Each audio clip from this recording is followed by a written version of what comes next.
Well, hello again. This is Mima. I am going to read a story about possums. A possum named Eugene. And the name of the story is Eugene the Brave. And Pete and Patience are also going to be watching the story while we read. So, here we go.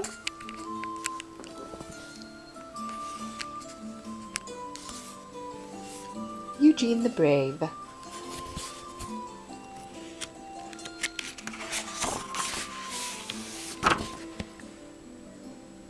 Possum. All of a sudden, for no reason at all, Eugene was afraid of the dark.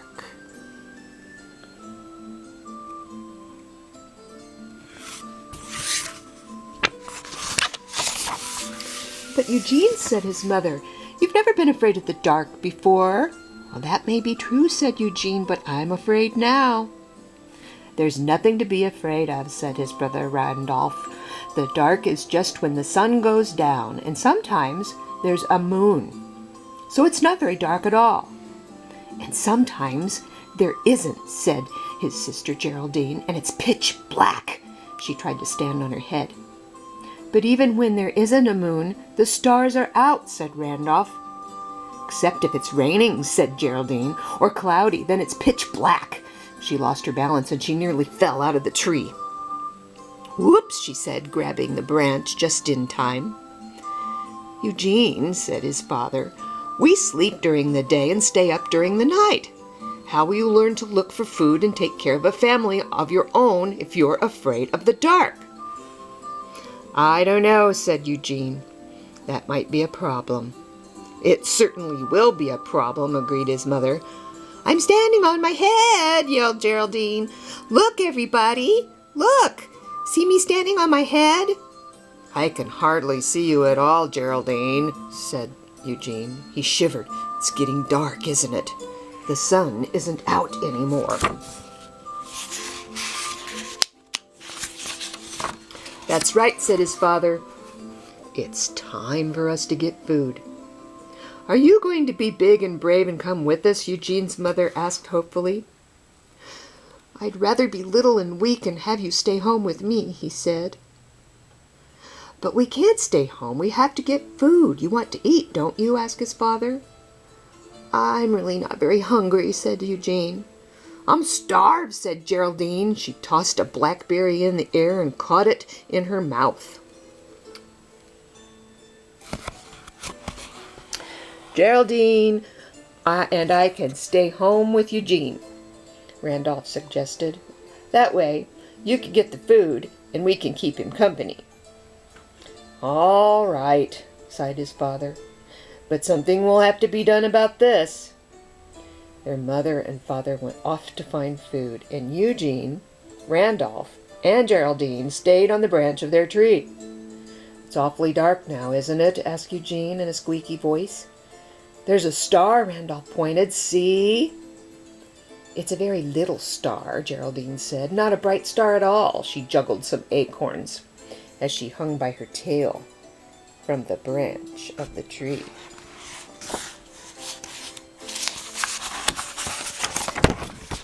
Suddenly, there was a blip beneath the tree. "What was that?" cried Eugene. "I dropped an acorn," said Geraldine. "I'll get it." She ran down the tree. There was a rustling, scuffling sound under the branch. "What's that?" Eugene grabbed Randolph. "That's me looking for the acorn," Geraldine called. "Don't worry, I found it." And she ran back up the tree and sat down next to Eugene. She began to juggle it again. Blip, blip, plop. Eugene jumped. "I don't know what's the matter with me today," sighed Geraldine. "I dropped 3 more of them." "Well, maybe you'd better not juggle anymore," said Randolph. "You're making Eugene nervous." "Oh, all right. I wasn't doing very well anyway." "It's getting darker and darker," Eugene whispered, "and I'm getting scareder and scareder." "There isn't anything to be afraid of," Randolph assured him. "Certainly not," agreed Geraldine. "We're perfectly safe here. Really, Eugene, you're acting like a big baby. You'd think the woods were full of grizzly bears and rattlesnakes and big hairy spiders. Eugene gave a little shriek. And you're way up here in the tree, Geraldine went on, so nothing could sneak up behind you, except maybe a vampire bat, she added. Eee! Eugene squealed in terror. He grabbed Randolph around the middle, clutching him tightly. At the sound of Eugene's scream, their mother and father came running. What's the matter? Asked their father. Are you all right? Asked their mother. She ran up the tree. Eugene let go of Randolph and clung to her, trembling. Don't go away, pleaded Eugene. It's too scary without you here. All right, she said gently, patting Eugene. I'll stay with you for now, but tomorrow night you will feel braver. Of course he will, said his father. And maybe there will be a nice bright moon out tomorrow, said Randolph. Geraldine hung upside down and swayed gently back and forth by her tail. Where is she? I think it might rain, she said.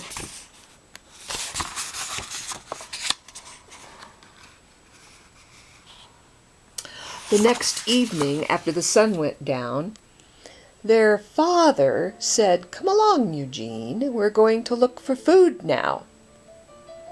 I'm too tired, said Eugene. He yawned. I didn't sleep a wink all day. But why not? Asked his mother. We always sleep in the daytime. I know, but I'm going to sleep at night and stay up during the day from now on. That way I won't have to be awake in the scary time.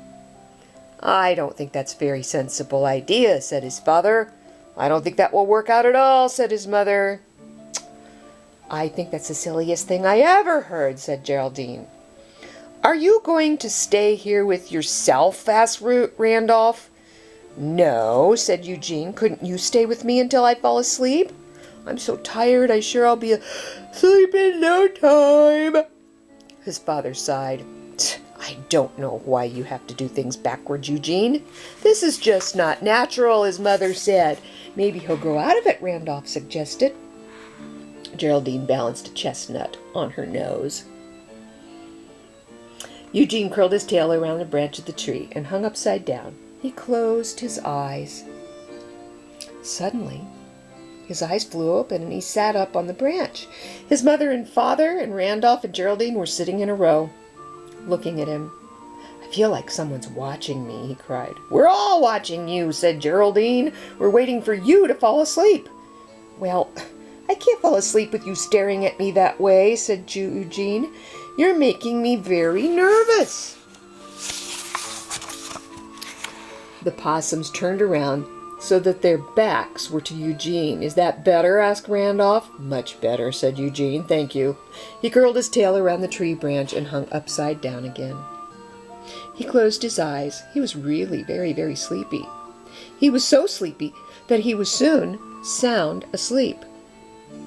When he woke up, it was very dark, and there was no one on the branch but him. Suddenly he heard a strange noise. Something was scampering up the tree right toward his branch. Eugene was more frightened than ever than he had been before. He couldn't move. He couldn't make a sound. He just held his breath, closed his eyes tightly, afraid even to look at what was coming up the tree toward him. Are you awake, Eugene? Geraldine, Eugene gasped and opened his eyes. Why didn't you say something? Why did you sneak up on me like that? I didn't mean to sneak up on you, she said. I was being quiet because I thought you were still asleep. Is everyone else gone? Asked Eugene. Yes, I thought you might want someone to be here if you woke up, so I decided to stay. Why don't you try and go back to sleep? You scared me so much. I don't think I'm sleepy anymore.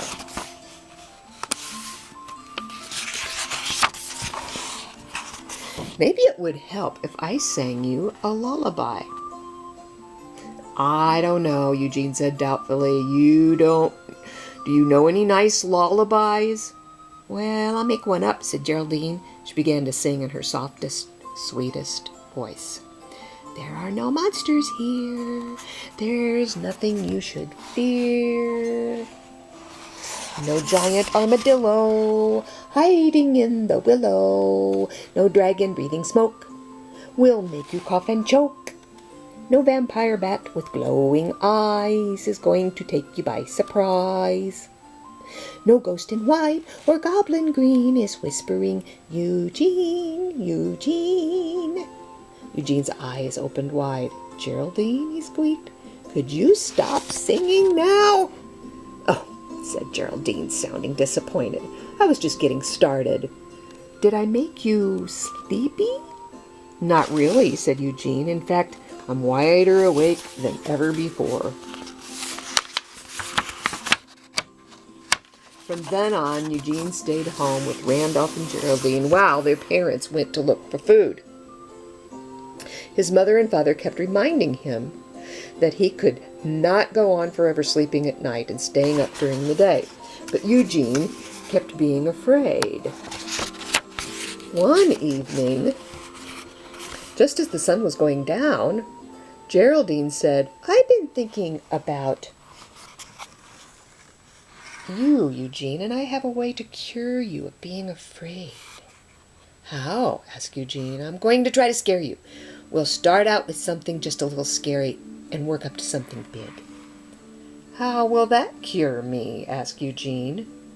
Because you'll get used to being scared and it won't bother so much. Boo, said Geraldine, jumping toward him. Eugene laughed. Boo yourself, he said. That wasn't scary at all. You're braver than I thought, said Geraldine. I'll have to try something scarier. She turned her back to him and began to wail. Ooh-ee-oo. What's that? Called their mother. That was Geraldine, Eugene called back. She's trying to scare me, but she's not doing very well. She scared me, his mother replied. Geraldine began to shake the branch they were sitting on. She made it shake very gently at first, then harder and harder until Eugene had to hang on tightly to keep from being thrown off. What is shaking the tree? Randolph called. What's happening? It's Geraldine, said Eugene. She's trying to scare me. Must be an earthquake, Geraldine said, pretending to be frightened. Eugene, it's an earthquake. I know it's you, Geraldine, he said. You're not scaring me at all. The branch stopped shaking. Muttered Geraldine. You're much braver than I thought. I'm going to have to do something a lot scarier before I can frighten you. She ran down the tree, and Eugene saw her scamper behind a bush. The leaves of the bush began to rustle. Eugene, came the mysterious voice. Eugene, I see you. I see you behind that bush, Geraldine. I'm not Geraldine, said the voice. I'm a ghost. If you don't believe me, come and find out for yourself. I'm coming, said Eugene. He ran down the tree and toward the bush, but Geraldine had climbed halfway up another tree while he was coming down.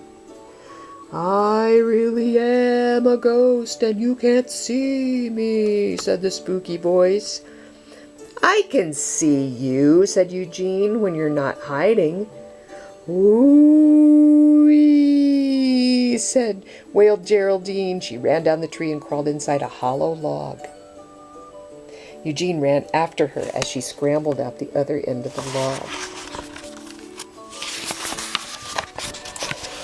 Making her ghostly noises, Geraldine ran from bush to bush, from tree trunk to tree trunk, hiding in all the good places there were to hide in the forest. Eugene followed her everywhere. He didn't even notice that the sun had set and it was nighttime. Suddenly there was a loud crash and a scream. Eugene stopped dead in his tracks.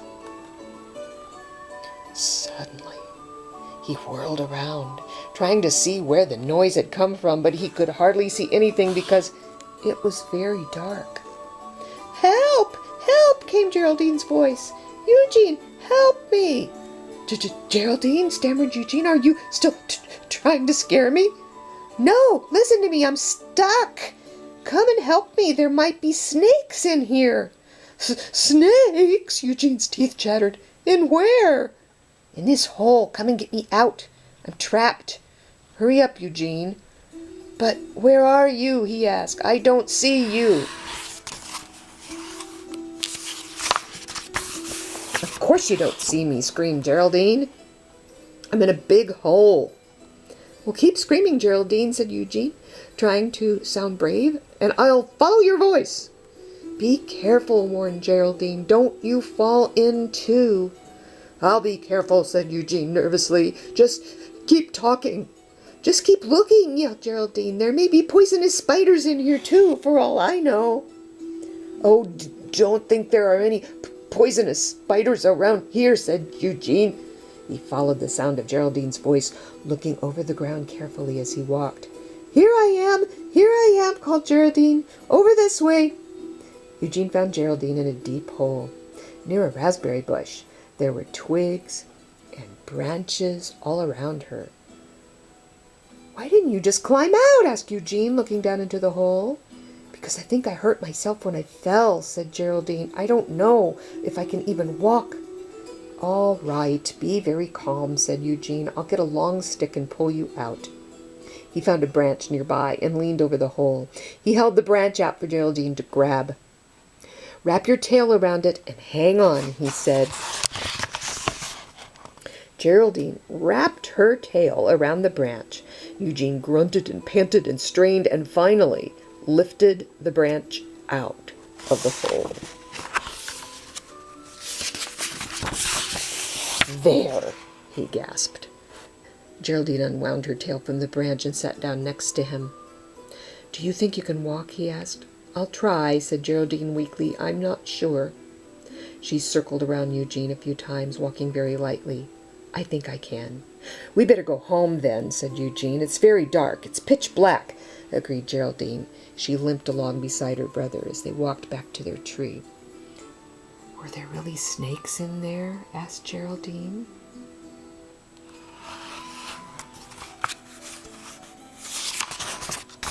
You never know, said Geraldine. I'm sure there weren't any poisonous spiders, he said.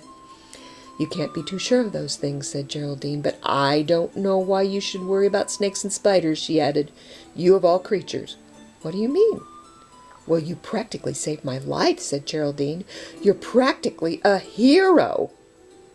And heroes are so brave, they aren't afraid of anything. I did? I am? They aren't? Eugene babbled excitedly. In fact, you couldn't possibly be afraid of the dark, because anyone who was couldn't have done the daring rescue you just did. It's pitch black out, you know. Geraldine was hardly limping at all now, but Eugene was so thrilled at the thought of being a hero he didn't notice. I had no idea I was that brave, he said proudly. When they got back to the tree, their mother and father and Randolph were waiting for them. Where have you been? Their mother cried. We were worried about you. I saved Geraldine's life, shouted Eugene. I wasn't one bit afraid, and I saved her life in the dark. You did, his father exclaimed. What happened? Are you all right, Geraldine? Of course I'm all right. Eugene rescued me. And Geraldine told them what had happened. Isn't that amazing? His father said. How brave you are, said Randolph. My hero, said his mother, dabbing at a tear. Geraldine didn't say anything. She was too busy trying to stand on her head.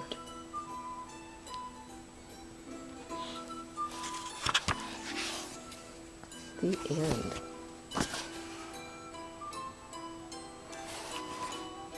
So, Pete and Patience. What do you think of those stories? Set you here. Come back. You can say goodbye to the boys.